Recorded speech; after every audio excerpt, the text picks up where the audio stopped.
Okay, ladies and gentlemen, good morning. May I please have your rapt attention? My name is Eunice Sampson, Director of Climate Change and Sustainability Services at EY West Africa. I will be anchoring today's EY Energy Webinar Series 2 with the theme, Climate Change and its Implications for the Nigerian Energy Sector. On behalf of the partners and staff of EY, I would like to extend a very warm welcome to you all. We appreciate you for taking time off your very busy schedule to join us in this webcast today. You would agree with me that the theme up for discussion today is a very, very topical and timely one. The global focus on environmental, social, and governance best practices has intensified in the last decade.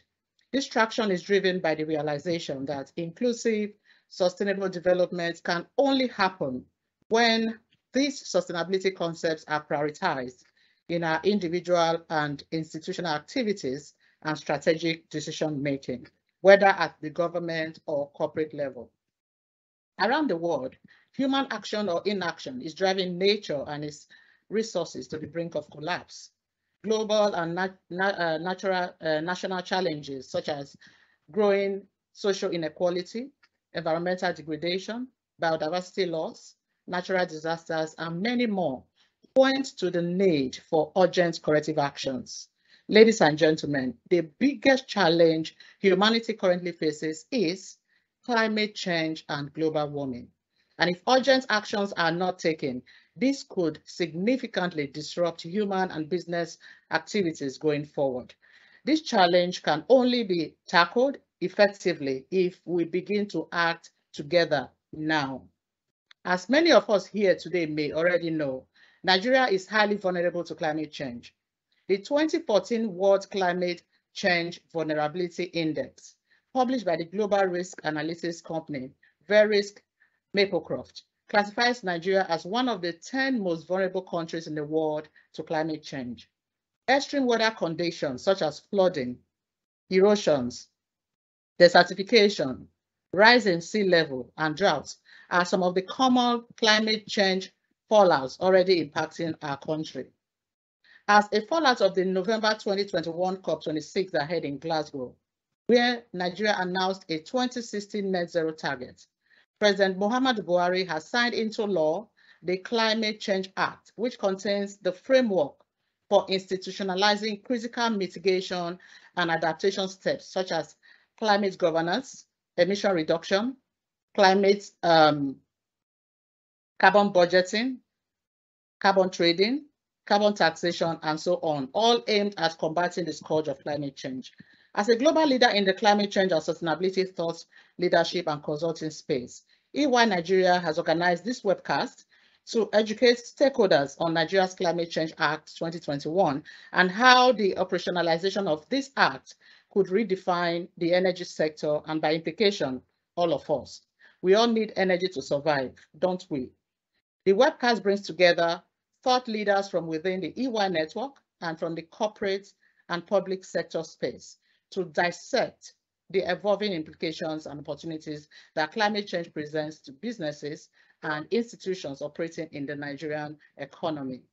To do justice to this very important discussion, I have the honor to introduce our esteemed keynote speaker and panelists for today's webcast. In no particular order, let me start by introducing Mr. Ademola Ogunbanjo, who is currently an Executive Vice President at Oando Clean Energy Limited, a subsidiary of Oando PLC. He is an Executive Council member at Oando Energy Resources. He has a certificate in business, international relations, and the political economy from the London School of Economics and Political Science, and holds an executive master's certificate in project management from the PM College, London. Ladies and gentlemen, please join me to welcome our esteemed panelist, Mr. Ademola Ogunbanjo. Also here with us today is our distinguished Dr. Chioma Wanchukwu, a director, External Affairs and Sustainability, Seplat Petroleum. She is a multi-skilled professional with 30 years experience across key sectors, including banking, telecoms, and energy. Dr. Wanchukwu holds doctoral and master's degrees from the University of Ibadan and a Bachelor of Arts degree from Obafemi Awolowo University. She is also an alumna of Harvard Business School. Ladies and gentlemen, please join me to give a resounding welcome to Dr. Chioma Wanchukwu. Okay, and in today's webcast, we also have the honor to host as a panelist, Dr. Salisu Dahiru, the Pioneer Director General of the recently established National Council on Climate Change, an agency that is saddled with the responsibility of operationalizing the new Climate Change Act. Dr. Dahiru is an astute administrator, resource manager, and expert in climate change. He holds BSc Botany, MSc Cytogenetics and Plant Breeding, and PhD in Environmental Resource Management. Please join me as we welcome Dr. Dahiru to this very important webcast. Also gracing this webcast with his wealth of experience is Mr. Dwayne Newman. Dwayne is a partner at EY South Africa and a director of EY Coba. Dwayne was previously a partner at another Big Four consulting firm for about 10 years. He has been advising private sector enterprises on climate-related matters, including decarbonization, emission reduction strategies, carbon credits, carbon tax, green incentives, and sustainability for over 20 years. Dwayne is also a chartered accountant and is currently a master tax practitioner with the South African Institute of Taxation. Dwayne, you are most welcome. Ladies and gentlemen, please join me to welcome our esteemed team of highly experienced panelists to today's webcast session. Without wasting much of your time, I would now invite the EY Cover Specialist on Africa Climate Change and Sustainability Advisory Practice, Mr. Dwayne Newman, to set the tone for today's session by giving the keynote address. In the next 12 to 15 minutes, he will be speaking specifically on the topic, decarbonization and emission reduction strategies, leveraging carbon trading. Please join me to welcome Dwayne Newman. Dwayne, the digital floor is all yours. Thank you. Thanks very much, Eunice. And yeah, thanks very much for the invite to come and speak on this, I think, very important topic, very timely topic around, I think, carbon pricing. But if you just pause a bit, right? I mean, even in Eunice's opening remarks, climate change has become a really global issue. Okay, here's some examples of headlines in newspapers around the world, okay? Around gas markets, just transitions. Some of these are from Europe. You've also got the energy crisis now in Europe. There's lots of conferences on climate change around the world. There's a New York Climate Week, and again, so there's all these calls for taking climate change seriously, focusing very much on decarbonization, and that's coming from international organizations like the United Nations. We saw some really big movements last year at COP26, and we can see there's again lots of activity leading up to COP27 in Egypt next month. And we can even see Nigeria's positioning, again, taking it very seriously as government and business as they go into COP27. It is an African COP. So I think the reality is that I think climate change has been accepted. I mean, I've been on this journey for like 15 years now, and I remember initially having these conversations around climate change and policy instruments and that, and it was very much a non-core business issue. Okay, non-core, and that means CEOs and strategy directors from organizations weren't embedding climate change, decarbonization into their business strategies. Okay, that has changed. Okay, been significant global movement, So the Paris Agreement, I think, was a momentous time in our history in 2015, and I think it was like a switch. Okay, and you can start seeing that then cascade down into country level targets. The so-called nationally determined contributions. So every country was putting a plan in place, okay, to say how we're going to meet the target, how we're going to limit global warming to below 1.5 degrees. And that stuff has been, and there's been a huge acceleration, probably over the last maybe 2 years, 3 years, around companies setting their own targets, the so-called net zero targets. So there's been a huge acceleration and a lot of pressure on businesses from government stakeholders, external stakeholders, employees, for business to be setting these targets. Okay, and Nigeria is no different. Okay, so I think it's really important that it's been taken seriously. It's being embedded in companies' strategies, and they're doing something about it. Okay, so again, one thing is setting a goal. Okay, and now we're starting to have really lots of conversations around how do you achieve these goals. Whether your objective is to be, as an organization, net zero by 2030, 2040, or 2050. It's now getting to the planning stage and the action plan, setting the action plans. And that's really what I think carbon pricing is all about. Okay, so what this slide does is saying is that globally, countries around the world are setting various carbon pricing, or using various carbon pricing instruments. Some are embedded in their nationally determined contributions, others not.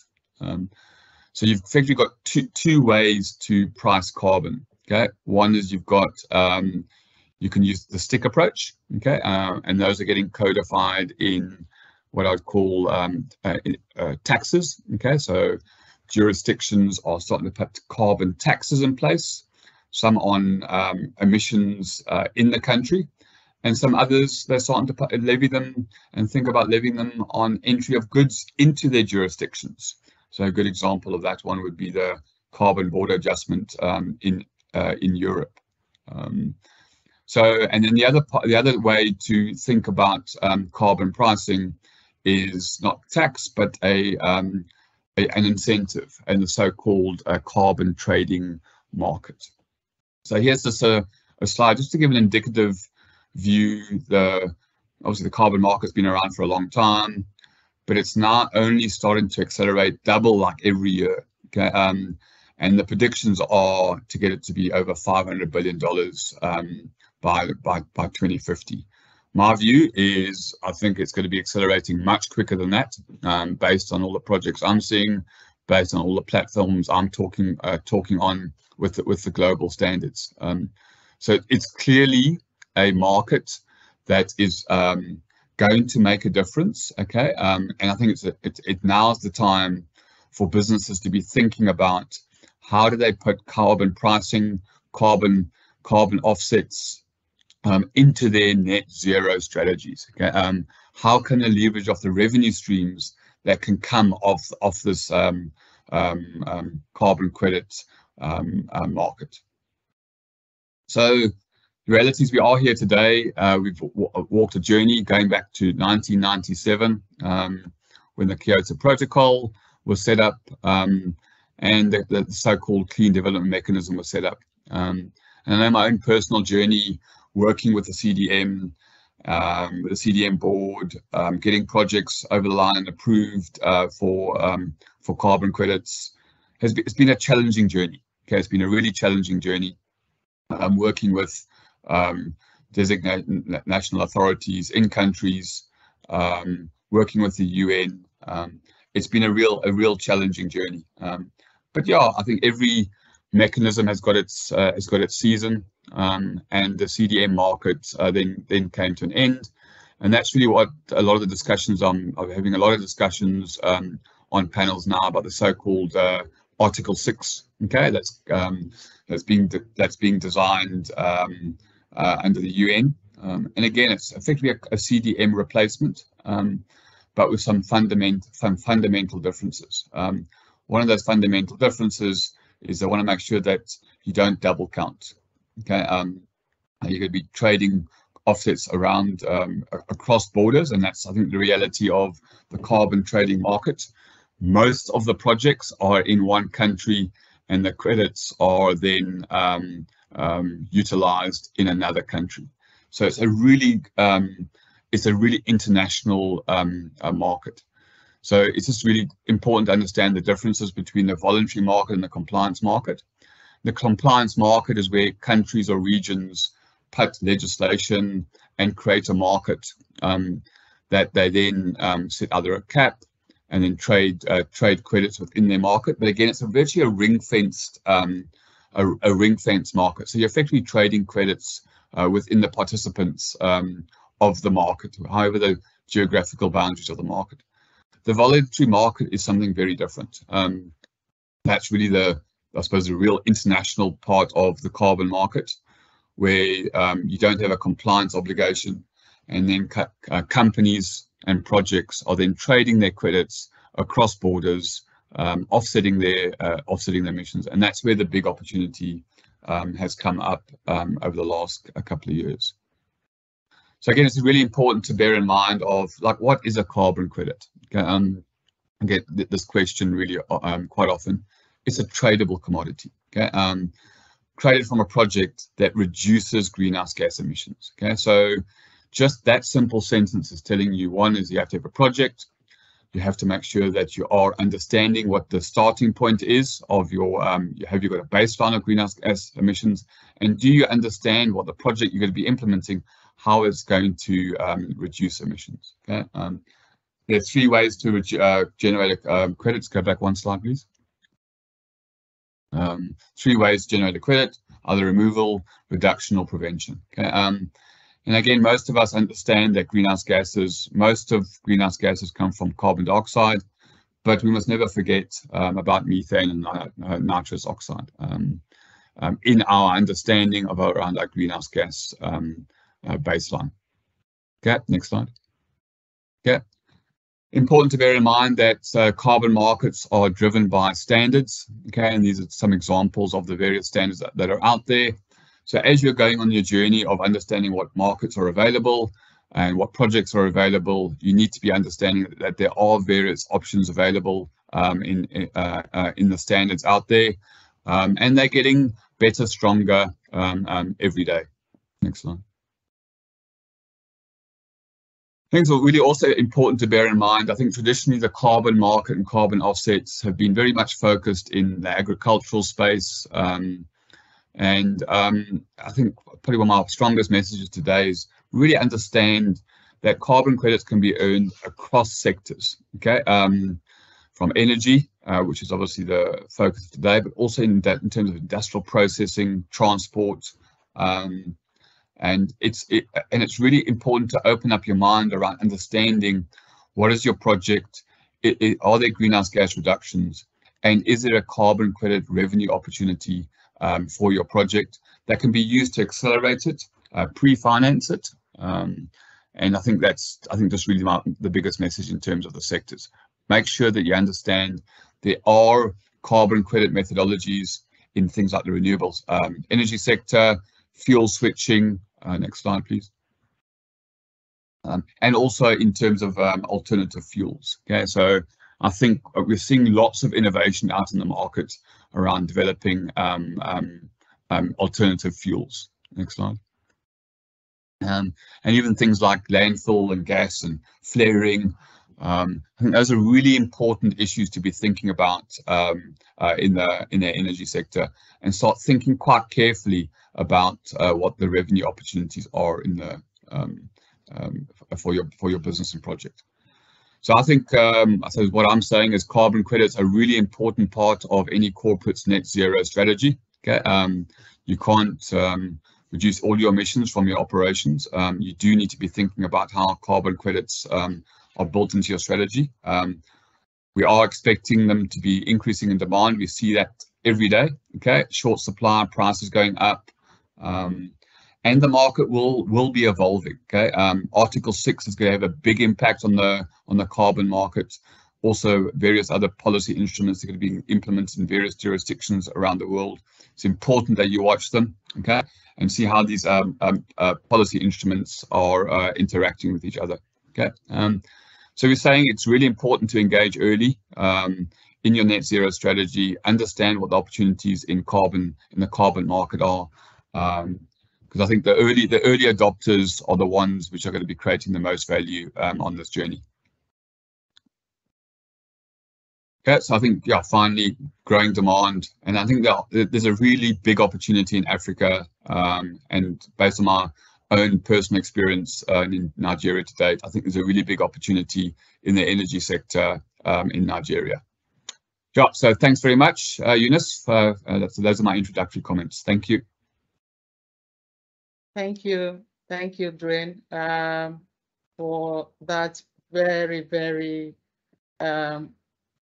thought-provoking presentation. I'm sure that some participants will have questions for you as the webcast progresses, so please stay with us.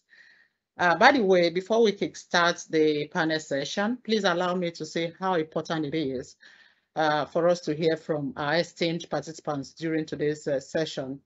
Kindly share your comments and questions by making use of the chat box on the right-hand corner of your screen. Thank you very much. So now, without much ado, we will now proceed to the panel session. Gentlemen and lady, thank you once again for agreeing to share your wealth of experience on this topic with all of us that are here today. So the very first question is actually meant for all three panelists that are leading private sector players.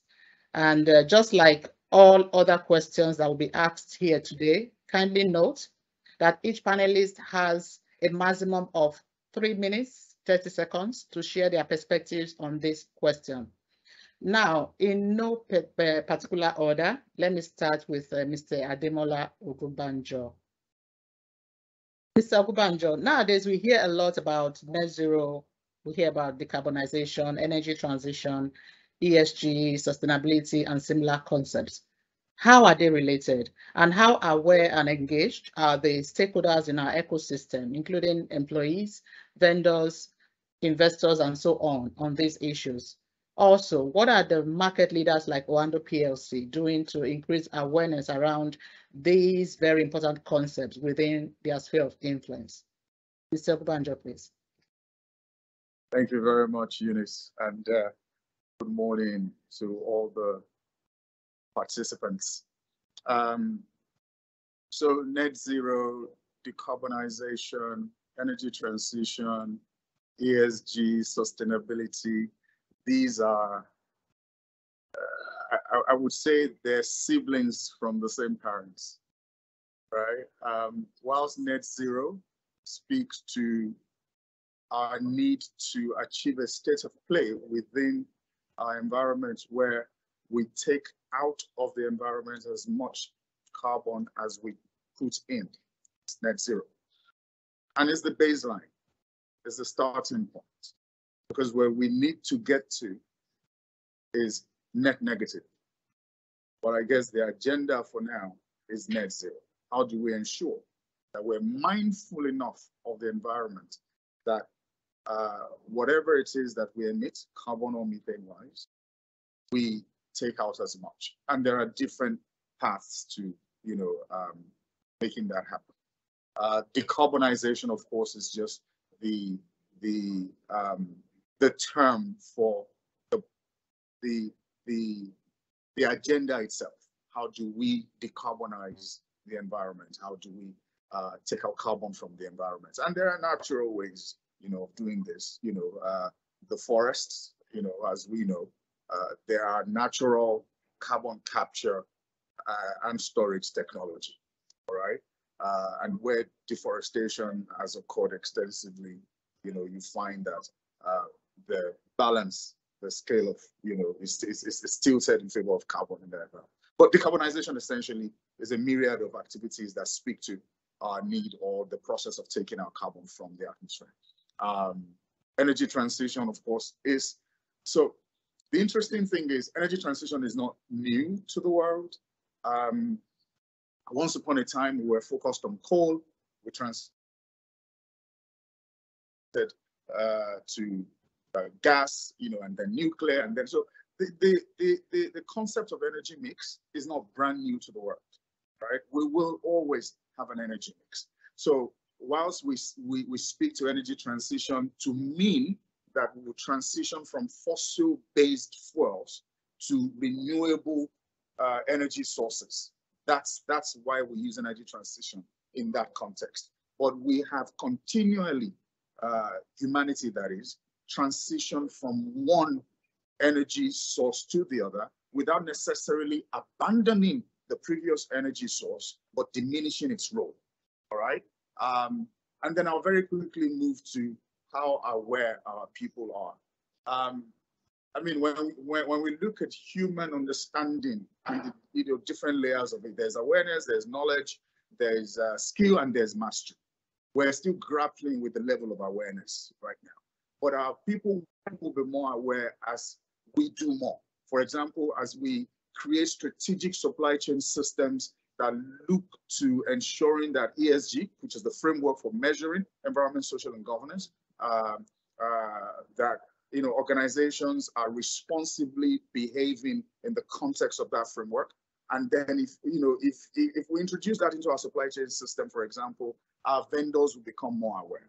If we run programs within our organizations to measure our carbon footprint, which is the beginning of what the gentleman had presented earlier. Every organization must be able to measure their carbon footprint. When you do that, then you can begin to speak to how you can reduce it or create a balance, net zero, that is. So as we do those things, our stakeholders will be more aware. The webinar that is holding right now, it's one way to make our stakeholders more aware. We had one at Oando yesterday. It's another way for that. Now, what is Oando specifically doing? As an oil and gas company, an industry that has been fingered to be perhaps the largest contributor to GHG emissions globally, we are the only oil and gas company that is indigenous to Nigeria that has a wholly owned subsidiary that is strictly for renewable energy. And that's Oando Clean Energy. It's a year old. We got the mandate from the board to establish it a year ago. And our mandate is to invest in bankable, climate-friendly projects across not just Nigeria, but the continent. And as more companies, get on this bandwagon, because right now in the renewable energy space, we're not at competition yet. No, this is the age of collaboration.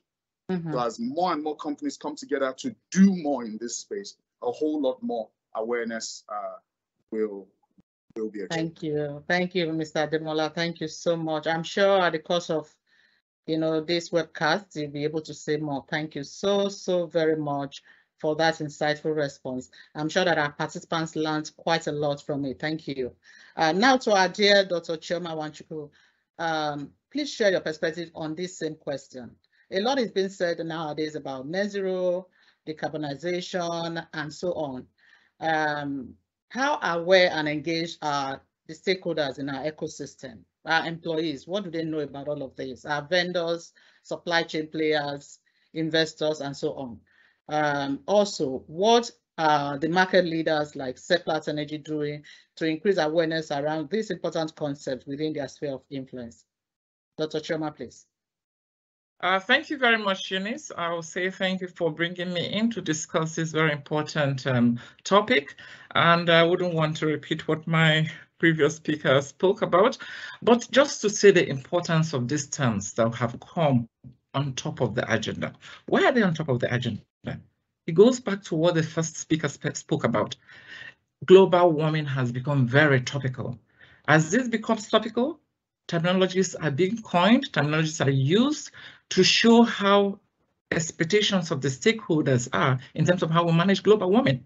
Hence, we have net zero. You don't want any emissions of the greenhouse gases emitted into environment, zero. What you put in, you should take out. So we'll get net zero. For decarbonization, the same. You pick, take for example, the carbon dioxide contributes 76% of the gas that's emitted into the environment. You take that particular one out and focus on and taking it out. So let me go to one he didn't talk about, is the sustainability. Sustainability is a terminology that has also become very important in our area of operations for everybody in the sector. It talks about what are we doing today to secure the future generation. As we are rushing to make profits, as we are rushing to make economic returns in the business, what are we doing to ensure we take care of the environment, we take care of the societal needs? For us as Seplat, if I may quickly go into what we're doing as Seplat, even the change of name in 2020 by the company, which was widely celebrated last year, was an indication that we have moved and aligned ourselves with a new thinking. And that we changed our name from Seplat Petroleum to Seplat Energy. In that way also, we changed the purpose of the business to providing sustainable energy solutions for society. In terms of what we do to achieve our purpose, we talked about a new mission, a new vision, a new mission to transform life through energy. Then how do we practicalize this? The company goes back and created a 3-pillar strategy for its business. One is the oil and gas. In the oil and gas producing it, how do we produce this sustainably so that we take care of the environment? We as a company have always done this. Most oil companies do it, but how do you now ensure you put in projects that will make sure you decarbonize appropriately? You put in projects that will ensure that you don't even emit the emissions into the environment. So we created a 3-pillar strategy for the company. The second one is squarely faced on our gas. How do we do the gas? How do we use the gas, maximize our gas so that we can transition into that energy transition? Energy transition means that we're going to do this in a systematic manner. We're going to leapfrog, but we're going to be very structured about it. So how do we use the gas resources that we have in abundance to make sure we do this in a very systematic and sustainable manner? Then our third one is the renewable energy pillar that's been created, and that allows us to go into what we're talking about, the new renewable space. What are we going to do around wind, solar? Are we going to be able to use this to replace the dependence on fossil fuels, which has become a no-no for most environment? Take, for example, and even the ongoing COP27 that's upcoming, oil companies are literally not allowed to be in certain areas, so they're not allowed to speak. So it's becoming very topical that you need to do something to show that as a business they're doing that. Alongside, we created the sustainability department, which is 2 years old now, which focuses squarely on making sure we're looking at the energy transition journey. We're looking at our ESG gaps. We're looking at our sustainability journey, creating the benchmarks, creating the targets, monitoring it, reporting it, educating the whole organization to follow suit in enabling the company to achieve its set targets. Then more importantly as well, we made sure that we educate the stakeholders. The stakeholders, this week, we held our vendors forum. In the vendors forum, we took time to discuss about what are the expectations along the journey as the company is transiting into this new space. What are they supposed to be doing as vendors to contribute to aspiration of achieving the targets we've set? So we also have our energy summit, which is to educate the larger ecosystem on this energy transition. So as a company, we purposefully set out ways and methods to make sure that not just internally, but externally, we do our best. We put on our tree planting. 5 million trees is our target. And this is a major project and a major commitment by the company to ensure that we do what the keynote speakers talked about, carbon sink. So for us as a company, it's quite integrated what we do to make sure that all these interrelated terminologies that have come in mitigating global warming is very key in our operations. Thank you. Thank you so much, Dr. Chioma Nwachukwu. It's so exciting to hear, what the major energy companies in Nigeria are doing to ensure that we are carbon and climate focused. Thank you very much. Now, to Mr. Drew Enuma, kindly share your perspectives as well on this same question. As a consultative firm, how is EY supporting widespread knowledge around these concepts? And how effective are these measures in helping to build an ecosystem of stakeholders that are sustainability inclined and aware? Mr. Newman, please. Thanks, Eunice. So I think the previous speakers have, I suppose, reinforced it, is that it's about knowledge. Okay. You can't move on a journey if you leave all your people behind on the journey. So there's been a really big education program within EY itself. EY is also committed to be net zero. Also, it is got a really strong focus on sustainability, a global service offering. We've got a sustainability field of play, which is effectively telling you that an organization like EY understands that clients are going on a journey. Okay, they're going on a journey, and they need assistance. And EY's come up with a tagline which says sustainability is everyone's business. Okay, it's not just about myself that specializes in it and yourself, Eunice, that specializes in it. It's all about making sure that all our people are empowered and understand they've all got a responsibility to be supporting their clients on this journey, whether it's a reporting issue, okay, whether it's quantifying, understanding the landscape, the fast-moving landscape that's happening out there in terms of policy and regulation. It's my day job, and sometimes, sure, the policy and regulation happening globally is happening at a pace that I've never seen in my career.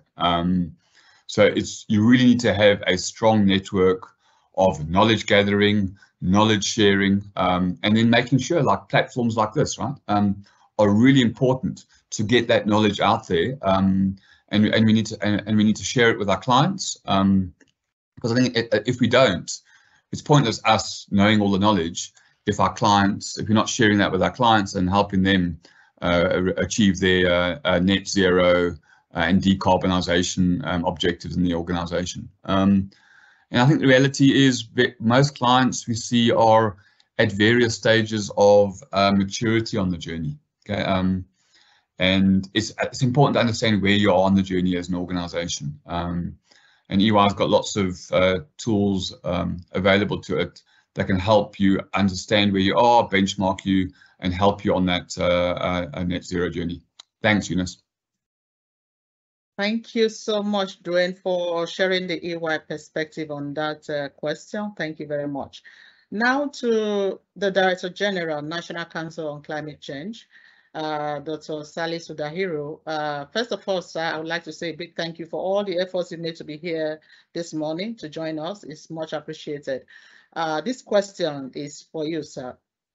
In Nigeria and several other countries around the world, every day we hear news of fatal flooding and other climate-induced natural disasters. But we also hear a lot about the climate opportunities, about the availability of trillions of US dollars of global ESG funds, for example. Now that the Nigerian Climate Change Act has been passed, what do you think organizations in Nigeria need to be doing differently to effectively tackle the climate challenge, develop the capacity required to mitigate climate risks, and leverage the emerging renewable energy sector and other business opportunities that climate change brings? Dr. Dahiru, sir. Yeah, thank you so much. First of all, let me apologize quickly for joining a little bit late, and to also commend you guys for putting up a wonderful program. I see my dear friend, Mr. Ademola, is well seated and gave a very good account of what they're doing. Incidentally, I think the bottom line with respect to this your question is the fact that, as I've always said, climate change is here. And the flooding is a major key indicator of the precarious situation that countries such as Nigeria, being developing countries with very poor infrastructure, will be facing in the coming years if something really focused is not done. It also adds to the well-known fact that, yes, countries like Nigeria and the rest of Africa and some parts of Asia and Latin America may not be emitting anything close to what the developed countries are doing, but we bear the brunt of the effects of climate change, and we do it in a very dangerous way, if I can put it. Looking at what the level of devastation has been, the issue of loss of lives and property, but some of the more salient issues, including the implications of dead bodies in the same that is used for consumption and for other domestic uses, and the implications for what UNICEF has already recorded in terms of outbreak of diseases, diarrhea, and whatnot. And so if we quantify all of this, we tend to have a feeling that, is this preventable? But climate change is here. And one, it's difficult to reverse what we've gone through because it's something that cannot be reversed. We are only trying to even prevent it from advancing. And so for both the public and the private sector, it's a matter of survival for all of us. And to also note that there are various opportunities. And we've heard from CEPLAT, we've heard from Oando, we've also heard from EY. If we look at all the activities and all the efforts that we are trying to do, is all in sum total attempting to learn to live with the effects of climate change. And to do that, we have to eke out various means by which we will develop strategies that will provide and throw up opportunities both for the private and the public sector.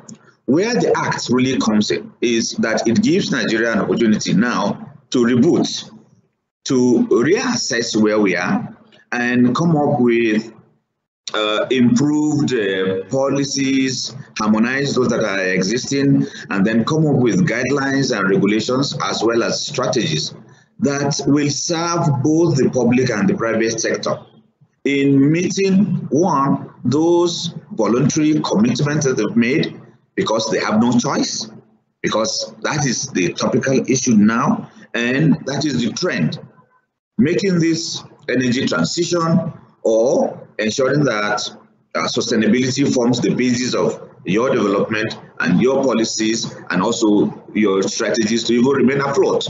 So we see within this act, certain mechanisms that will aid in achieving this net zero target. For instance, the act has mandated government to do a number of things. One, to determine and produce or establish a carbon market for the entire country so that you know what your allowances are and what your cap is going to be, and then you decide on what your performance is going to be. Are you going to be emitting in excess so that you end up getting taxed or getting penalized, or you remain within your limits and then also get incentivized? We're also expected to produce a climate change action plan for the country. In addition, we're also to produce a mechanism for the establishment of a carbon market for the country, which previous,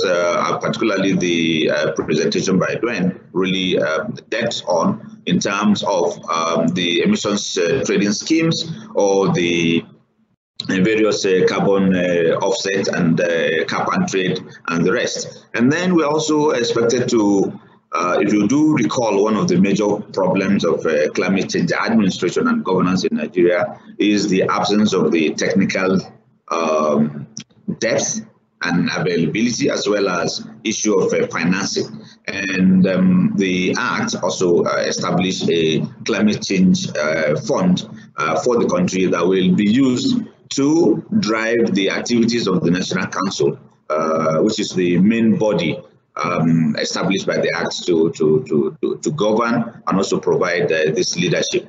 And then we also okay, there's also going to be that carbon tax. So I think because of other. I'm sure there are other questions that will give you an opportunity to talk through those. The Nigeria Climate Change Act 2021 is one of the major reasons we are here today. So I'm sure you are going to have a lot of opportunities. That's okay. Take us through what we need to know. Thank you so much, Dr. Dahiru. Okay. I personally learned a lot from your response to that question. And I'm sure all the participants here also did the same thing. Thank you very much. Now to the second round of questions. This time I'll be starting again with Mr. Ogunbanjo. Mr. Ogunbanjo, with all eyes now on the global oil and gas sector and the imperative to innovate and transition to a green energy economy, what high-level changes should we expect from the Nigerian oil and gas sector? And how is the sector strategically positioning itself to reap the opportunities and partnerships in the global transition to a low-carbon economy? Mr. Ogunbanjo, please. Thank you again, Eunice. And Dr. Dahiru, it's good seeing you again. We must first understand the oil and the gas are not the enemies. So we must not focus on the discontinuance using crude in energy production. The enemy is the fact that we've been unable to use crude responsibly by capturing the effluents that come from burning fossil fuel. And I'll break down what I just said very simply. I'll use an example. Imagine a world where carbon capture, storage, and utilization technology is developed to a point where we can have just a box attached to our exhaust pipe that after combustion strips carbon out of the emissions and releases oxygen. When that world comes, crude will be here to stay. Technology is what we need to invest in and fast track. When COVID hit, a lot of people believed that we couldn't come up with a vaccine within the period of time that was set for the scientists. But money was thrown at it, and the scientists came up with vaccines that work today. If we do the same with technology, with regards to carbon capture, particularly in mobility, because you can then adapt that even into generators, you will find that oil and gas will stay for good. And if there's any industry that has the capital capacity to fund that kind of agenda, it is the oil and gas sector. That said, we also know that gas is the transition energy. It is leading the transition, that is. But the future of gas is hydrogen. Low carbon gas is the future of gas. But for now, we can transition with gas for base load purposes. But despite all of that, as a country, we still burnt, and when I say burnt, I mean we flared 6.6 billion cubic meters of gas in 2021. That's circa $4 billion when you look at market value. And that's a lot of methane emissions into the atmosphere. A lot of us talk about carbon, but perhaps a lot of us don't know that methane traps more heat than carbon, does more havoc to the rising temperatures than carbon does. So these are things that the oil and gas sector must very quickly invest in. And what I mean by these are things is the commercialization of gas. If we cannot commercialize it, let's re-inject it. There must be a hard enforced policy. The age of gas flaring must come to an end. We must very quickly invest in the infrastructure to evacuate gas so we can commercialize it. And whether we're going to use it as LPG or CNG, or perhaps even clean it up and extract maybe helium or hydrogen from it, that's a separate conversation. Or re-inject it into the world if we do not have evacuation infrastructure. But to continue in 2022 to burn gas is a travesty. Thank you, Mr. And there Ademola. are opportunities. Thank you so much. Very quickly, please, Eunice, allow me. There are funds available for gas commercialization in the market, and the sector can take advantage of that. Absolutely. Absolutely. Thank you so much, Mr. Ademola. Always, exciting to hear the passion with which you speak about sustainability and climate risk and opportunities. Thank you very much once again. Now to Dr. Chioma Wanchuku. Please share with us your perspective on this same question. It is a very, very important question. The oil and gas sector is being pointed at with accusations, all over the world, not just here in Nigeria. And in fact, it is increasingly imperative that this sector innovates and leads the conversation and also the transition to a green energy economy. Now, what high-level changes should we expect from the Nigerian oil and gas sector? And how is the sector strategically positioning itself to reap the great opportunities that Mr. Ademola and even you spoke about earlier during the first segment of this panel session? Please tell us. Thank you, Ines. Let me see what can be done with 3 minutes, because this is a very important aspect of this conversation. Absolutely. You talked about oil and gas being the focus and why a lot of attention is on oil and gas. Of course, it's accused that we produce 42% of this greenhouse emissions. So it's not surprising that if you do as much as that, indirectly or directly, you'll be under scrutiny. Now, Ogunbanjo spoke a lot about a number of issues that are interesting in terms of challenges and innovations. But let me just add a few more. Well, it's not exactly all doom. It also creates us some greater opportunities. Greater opportunities in the sense that it could lead to more divestment. The gas we spoke about, we're now looking at gas companies like Seplat more intensely, significantly investing and finding how we can use it to do the just transition we all talked about. We're looking at ending our own routine flaring in 2024. That's 6 years ahead of Nigerians 2030. And if you look at as a country with people like Dr. Dahiru doing what he needs to do with the climate policy that's been passed, I'm happy he spoke a lot about carbon trading, talked about, because these are very new areas for most companies. Well, how are we going to do carbon trading? So carbon trading, tax our carbon credits, get credits from it, or even sell what we have, So when we're in the environment, the ecosystem is filled with a lot of knowledge in this area.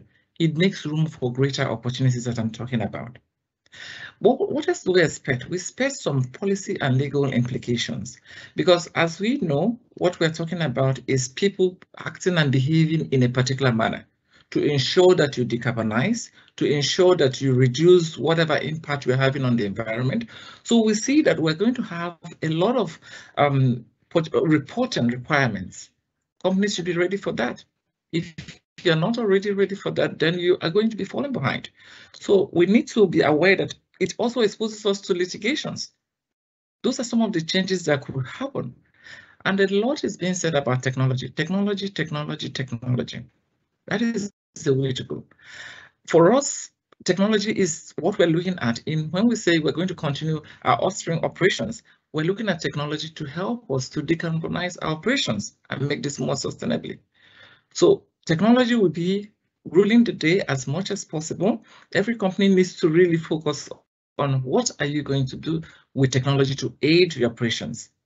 Then technology, of course, means that people, because consumer behavior might also change. Look at electric cars, for example.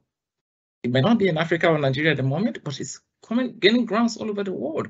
So technology, or this situation we are now, where we're moving away from fossil fuel projects, moving away from carbon-based projects or environment, will lead to customers looking for very low carbon emission products.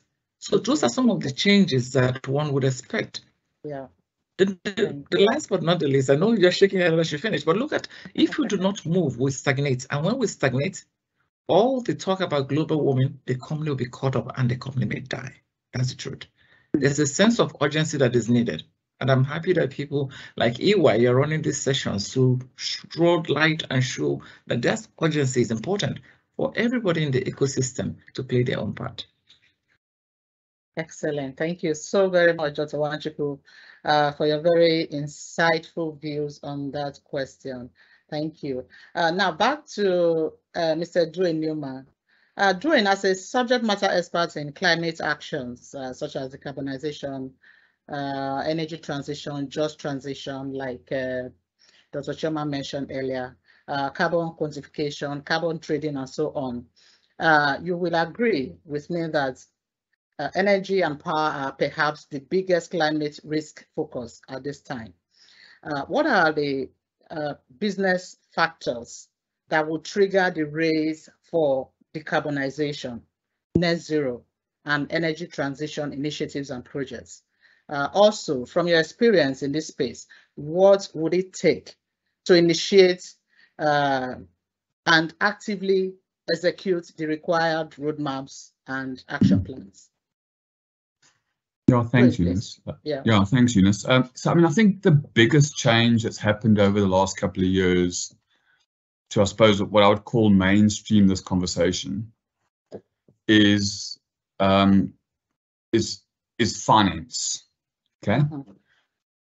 And when I say finance, I mean, companies are starting to put a price on carbon in their projects. They're starting to understand that there are regulations happening in other jurisdictions. Okay. Governments are starting to price the externalities in the form of a carbon tax. Okay. As soon as you take things which are non-financial, like greenhouse gases, right? Okay, and we've obviously been reporting greenhouse gases. As soon as you convert that to a financial number, okay, with an internal price on carbon, with a carbon tax, with a carbon budget and penalties for exceeding your carbon budget, I think as soon as you start putting numbers on these things, it changes the conversation. Okay, and I always like to say it then brings the CFO of an organization into the discussion. Okay, and I think that's the biggest change. So I think as companies are going on their journey of understanding what their carbon price should be in every capital project they're looking at, okay, because that's what they should be doing. So I'm involved in advising lots of large oil and gas companies, mining companies, and they're asking that question all the time. What should the carbon price be in every new project that I'm looking at? Okay, so I've got my net zero strategy. I need to put a price on this, okay? Otherwise, I'm going to be making the wrong decision. Okay, so I think the pricing is the process. Also, I suppose the other issue is about reporting. Okay, so we saw at COP26 around the setup of the new sustainability ISSB, about now setting a really strong, wanting to set up a strong reporting framework that can then be audited. Okay, and again, I think that's also an important point to bear in mind, is that up to now there's been lots of these voluntary reporting processes, with CDP and TCFD and everything. Everybody picked their own reporting mechanism. As soon as you now create a structured reporting mechanism that has to be audited, it's a game changer. Okay, so again, I'm talking about finance, in other words, monetizing it, and reporting are the big issues that I think are impacting business and taking it much more seriously on these net zero journeys. Thanks, Eunice. Thank you, Dwayne. Thank you so very much for sharing your perspectives and insights on that. Now we come back to you, sir, Dr. Dahiru. The Nigerian Climate Change Act says that any private entity with employees numbering 50 and above shall A, put in place measures to achieve the annual carbon emission reduction targets in line with the action plan, and B, designate a climate change officer or an environmental sustainability officer who shall submit to the Secretariat through the State Director annual reports on the entity's efforts at meeting its carbon emission reduction and climate adaptation plan. So that clearly means that every business going forward must have a plan, in as much as they have up to 50 employees and above.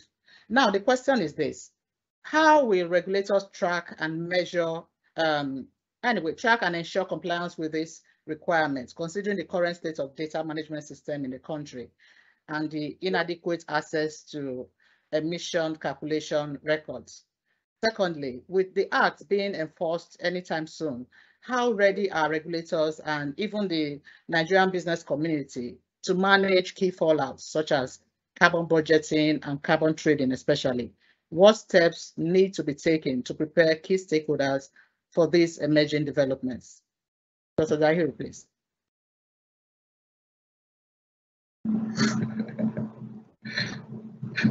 It's funny.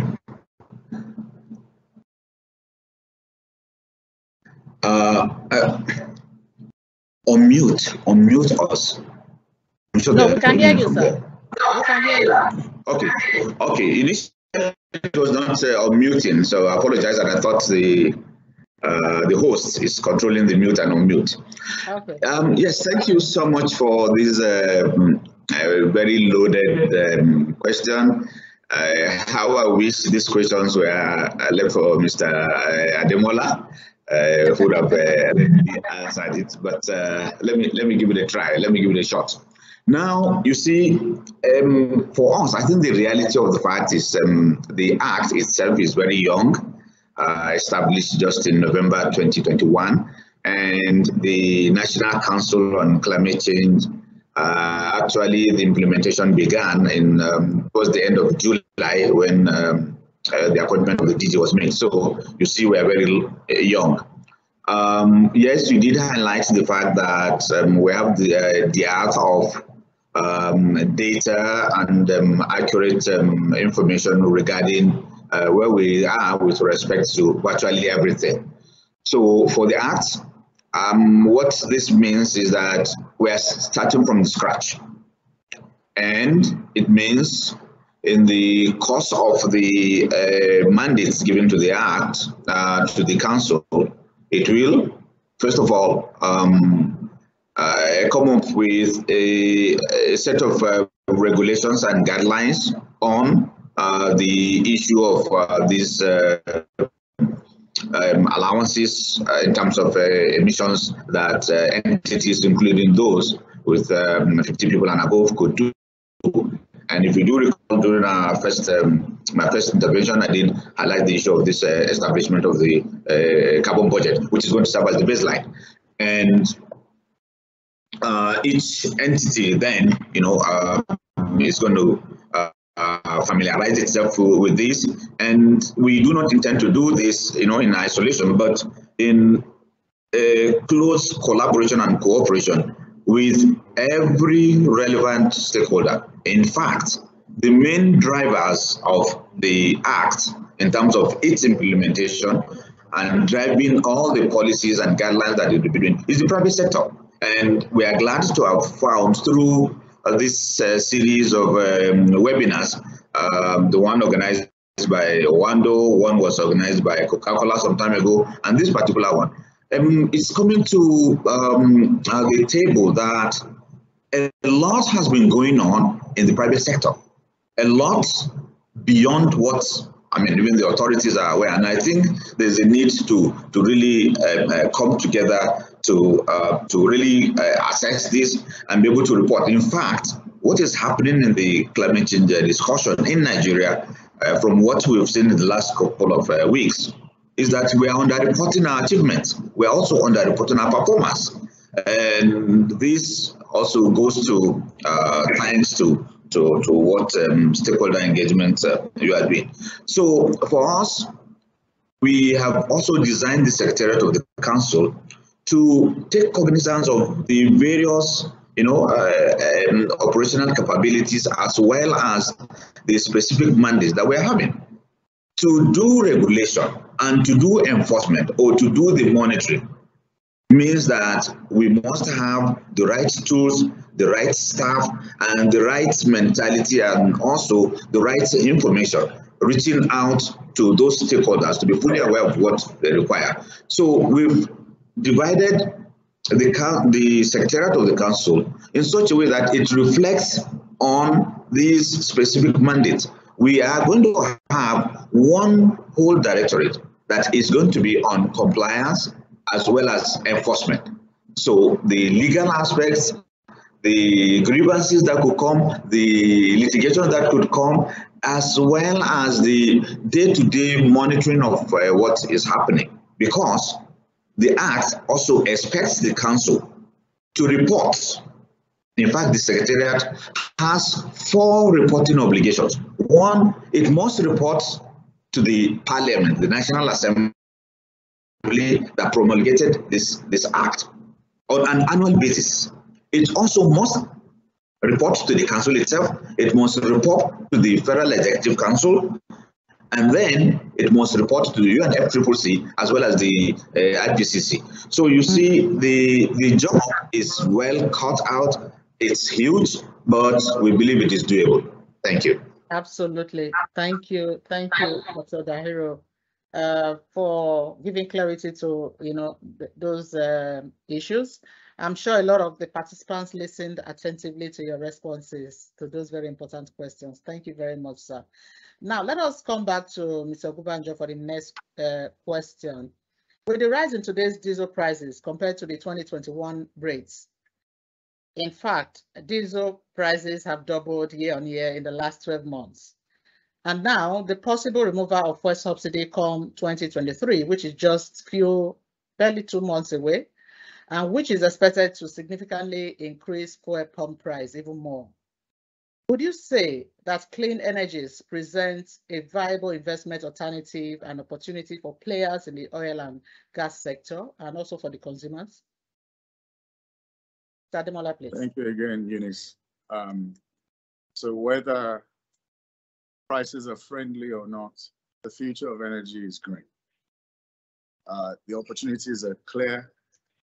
Even if we continue to run on fossil to power energy consumption globally, there is room to accommodate renewable energy sources. Africa, as you know, has about 600 million of its 1.3 billion people without energy access. Nigeria leading the charge in that regard. An unfortunate statistic, but that's the case. So there's room for green energy to grow. That said, however, yes, it will become a significant issue for Nigerians because I speak within local context now, over the next year or two, as the subsidy is removed and we begin to see the impact of the flooding that is going on now on food prices. Because perhaps what some of us have not noted is the fact that the flooding have destroyed major farms, whether it's livestock or crops, and we will see harvest dwindle over the next year, and then food prices will go. And then the logistics part of moving whatever is left, will then also become a whole lot more expensive because we know what language diesel is speaking. A lot of us don't understand it, and then by the time subsidy is removed, petrol will join, and it will be a lot of hardship for our people. But we can, begin to very quickly soften the ground for them For example, I'll just give you an example. For a diesel engine bus to go 1 kilometer, you need 1.56 liters of diesel. At today's prices, that's about, say, 1,200 naira, 1 kilometer.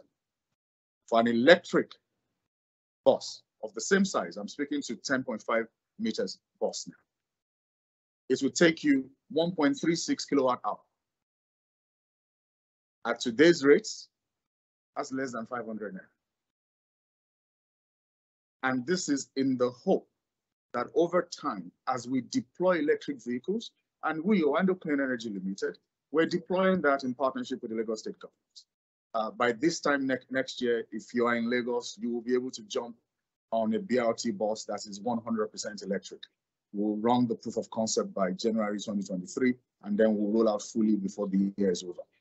And that hopefully over time, as the cost of electric buses go down, and we, particularly when we begin to assemble or manufacture locally in Nigeria, and good enough, if you look at the plan of the federal government, we're looking to start doing that by 2025. What this means is that transport fares will go down because we're taking alternative routes, right? And yes, we know that storage is still a big component of providing renewable energy, particularly from variables like wind and solar. But as you know, technology iterates and improves, and there's proliferation of the solutions, we'll find prices drop as well, and then it will become a whole lot more affordable for the general populace to engage. So yes, there is need for us to very quickly, rapidly, work together with the government, invest in the sector so that we can cushion some of the effects of the elements that you have listed in your question. Thank you so much. Thank you. So Dr. Nwachukwu, happy to come back to you with this very interesting question. Considering how rapidly the impact of climate change is spreading globally, how will failure to identify, to address, and to manage climate risks and opportunities define the present state and future of businesses and investments in the Nigeria energy sector? How can we address this potential gap and the risks it presents? Dr. Nwachukwu, please. Thank you. Okay, so quickly before I go into how can we address it, let me just remind ourselves that in COP26, which held last year, USA, Canada, and 18 other countries said they will stop funding fossil fuel projects, right? And what that means that investment will dwindle. Of course, with the war in Europe, that has changed a bit. Their disposition to that might change a bit, but the fact remains that underneath, there is this moving away from what we know today, the fossil fuel projects. So if we don't watch the future or where we're going, Nigeria will be in dear need. The sector will be in dear need. It will be very disastrous if we move away. So I'm happy to hear that we are doing a number of things that even electric car may be coming next year. So if you look at again what the Secretary General of UN said, he said, we are in a life or death struggle for our own safety today or our survival tomorrow, for our survival tomorrow. So whether one believes it or not, when these kind of statements are made, it means that it is very important that enough attention is given to what needs to be done. How do we address this gap? I would like to just quickly, for want of time, zero in on 3 areas I think will be important for us to look at. We should create an enabling environment to stimulate investment. Because what we're talking about is decarbonization, it's going to net zero, it costs a lot of money, it's capital intense. So investment, if you have to invest, you have to invest in an environment that is, that the investors would like to come. So there must be an enabling environment created by government for people to want to invest in our environment. How are we treating the investment people are making right now on projects? That's an opportunity to see how people who want to invest in the new energy projects will be excited to come. It's an indication if you do not pioneer creating a sustainable investment opportunity, people will be shying away from coming in the country. So we need to close the gap by doing that.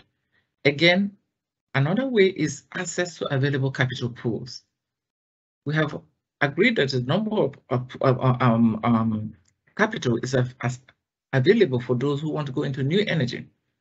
In fact, it has tripled, in fact, 10 times in the last 10 years. From 2000 to 2010, we had 5 billion possible investment in this area, but between 2010 and 2020, we have $55 billion. But most of them are going to the North and the South Africa. Yeah. So we need to position ourselves to tap into these opportunities and bring in these investments that are required to move into the new dispensation we're talking about. Another thing we need to look at is attracting the skills and develop the competencies that are required. We're talking about new technologies. We're talking about carbon tax. We're talking about new paradigm shift that we need to make. How do we develop competencies around these areas? In fact, it is expected that it is some statistics show that 40% of labor who are currently doing oil and gas are not Africans, not Nigerians, more or less. So when they move away to the new dispensation, the new energy, into new renewables, and we're still where we are, do we have opportunity to fill that gap? So we need to actively build the skills to fill in the competencies that are required. The new future requires new skills, and we need to do that actively and purposefully. Thank you. Thank you so much, Dr. Chioma Nwachukwu. Thank you so very much for that great insight. Dr. Salisu Dahiru, the next question is for you, sir. And I'm sure your response will be much useful to quite a number of us here. And please, sir, you have just 3 minutes because we've run out of time. It's been a very engaging discussion. According to the provisions of the new Act, carbon tax is one of the listed sources of funding for climate action projects and initiatives. In other words, the Nigerian government will be relying on taxes that will be paid by high carbon emitters to fund major climate mitigation and adaptation projects. We also know that the National Council on Climate Change, which you lead, is supposed to collaborate with the Federal Inland Revenue Service to develop a mechanism for carbon taxation in Nigeria. Now, how prepared is the Council, sir, and also the FROS to take on this new responsibility? Are we ready? Yes, thank you very much. First of all, let me just highlight the fact that, yes, we are going to have carbon tax, but carbon tax is not going to be the only or even the major source of revenue. The Act has made provisions, first of all, to establish the Climate Change Fund, which is available. A number of countries have done that. And it is going to be the repository of all the funds that could be coming to the Council for the implementation of climate change activities nationwide. And it is going to be sourced with funding from the budget, and it will also have inflow from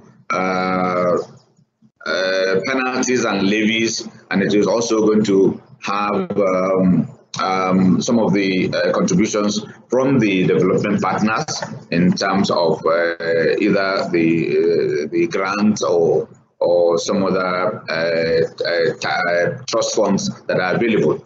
It will also, the Act has also allowed the Council to, in addition, borrow money if it becomes absolutely necessary to be able to fund this activity. So there are quite a number of inflows that are expected, and this is one of them, the tax. Now, the issue of preparedness of the Council and that of FIRS, I think the architects of the Act have followed the due process by making sure that whatever the Council is expected to deliver on behalf of the country is done, according to the principles of good governance, accountability, and then sustainability. The entity in Nigeria that has the mandate for determining taxes and revenues is the Federal Inland Revenue System, and they have been doing quite creditably well in terms of designing and identifying sources. So the requisite personnel are there. I think what is required is just simply fine-tuning and training and additional orientation, which we intend to embark upon as soon as we are fully operational on ground. So are we ready? Yes, we are ready, because to me it's just the normal call of duty, and both agencies are prepared, are well in place to be able to carry out these responsibilities. What is important is just the need to really intensify what we call the 3 C's. One is cooperation, the second one is collaboration, and the third is coordination in terms of everything that the council intends to do. Involving everybody right from the conceptualization stage to the development of the mechanism. When it comes to implementation, we have a full participation, whether it is or along the vertical lines. We intend to have a role. And the energy sector, if you do recall, represents over 65% of all the emissions. When you look at the emissions profile for Nigeria, comes from the energy sector. So having this webinar and dealing with the key players in the energy sector, I think is one of the greatest things that has happened for the council, and I'm sure for climate change policy and governance in Nigeria. Thank you. Thank you. Thank you very much, sir. Thank you so very much. Ladies and gentlemen, you all will agree with me that this has been a most exciting and insightful panel session. We appreciate the panelists for a fantastic job. Thank you all so very much. And with that, we draw the curtains on the panel session for today, and we go quickly into the Q&A section. We have just 6 minutes to round up on this interesting conversation, and we have so very many questions. But I'm just going to be able to take just 1 or 2 if time allows. There's an interesting one that was posted, and it says, given the current flooding plaguing parts of the country in Kogi, Bayelsa, and several other parts of Nigeria, and the rising sea levels recently reported in parts of Lagos. Of course, these are all climate-induced, disasters. What intervention measures should the government be investing in, leveraging climate adaptation and mitigation funds? Dr. Dairo did mention the multiple channels that we are looking at to combat climate change. So the question is, what intervention measures should the government be investing in, leveraging climate adaptation and mitigation funds to save Nigerians at the bottom of the pyramid from the catastrophic consequences of climate-induced disasters? Dr. Dairo, I would want you to take this question, and if there's still time, Mr. Ademola can also chip in a word or 2. Please go ahead, sir. All right, thank you so much. Yes, this is really the issue on the table.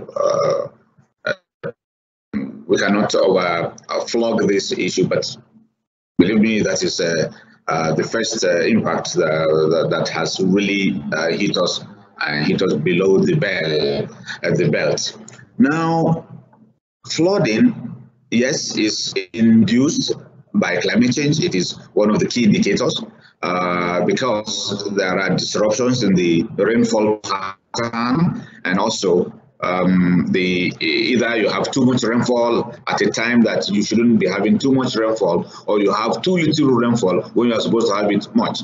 And there is a direct linkage, with the situation that we are finding with this flood to a number of other environmental issues that we've brought to bear on ourselves. One, we've cut most of our trees that serve only as shelter and also as the kind of a cushion for this excess water, and prevented the water the ability to percolate naturally. And then we've also disrupted most of the agreed urban as well as environmental guidelines in terms of land use. Majority of the what we call the flood plains have become houses or industries or other infrastructure, blocking these places. And when it rains, the color of that water in Kogi or even in the south, in Bayelsa and the rest, that water is so turbid with a lot of mud. This mud, you'll be surprised where it's coming from. Probably coming from as far as Maiduguri, where the soil is dry, no trees, no nothing, and this sediment to prevent the ability waste uses their carrying capacity. So, with this situation, what investment do we do? First of all, the infrastructure that will put the necessary early warning systems that should alert the communities of impending floods, and then the infrastructure needed to do massive evacuation, as we have seen in other places. But more importantly, on the long run, climate change adaptation, the re-establishment or construction of what we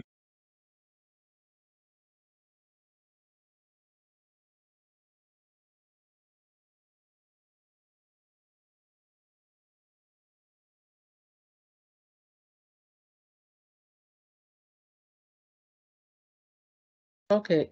I think we may have lost Dr. Dahiro.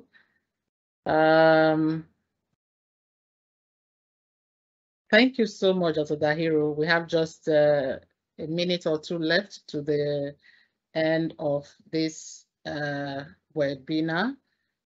Thank you so very much. It's looking like we may have to have another session to talk more about this. It's been very topical, very interesting, and very engaging.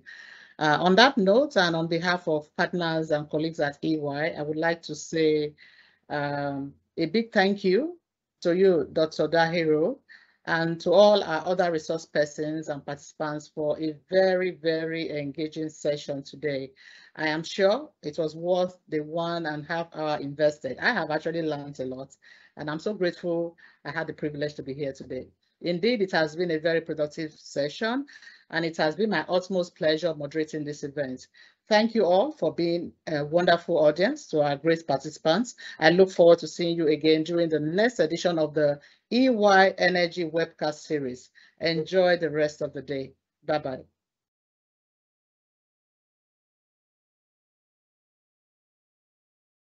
Thanks, Eunice. Bye-bye, everybody. Appreciate your time. Bye. Bye, everyone. Bye. See you Thank again you, soon. EY, for having me. Thank Bye, you, Dr. and the rest of the EY team. Thank you. Have a good one. Thank you. Thank you, Dr. Choma. Thank you Nice very to know much. you've moved. Dr. See you Choma, next I'll reach time. out to you after this. Thank you so much. Okay, And, I will look Mr. forward to Ademola. that. Yes. Thank you so much. Thank you, Dr. Dahiro. Bye. Thank you, Thank Dwayne. you all. Have a Thank great you. day, everyone. Yeah. Bye. Bye-bye.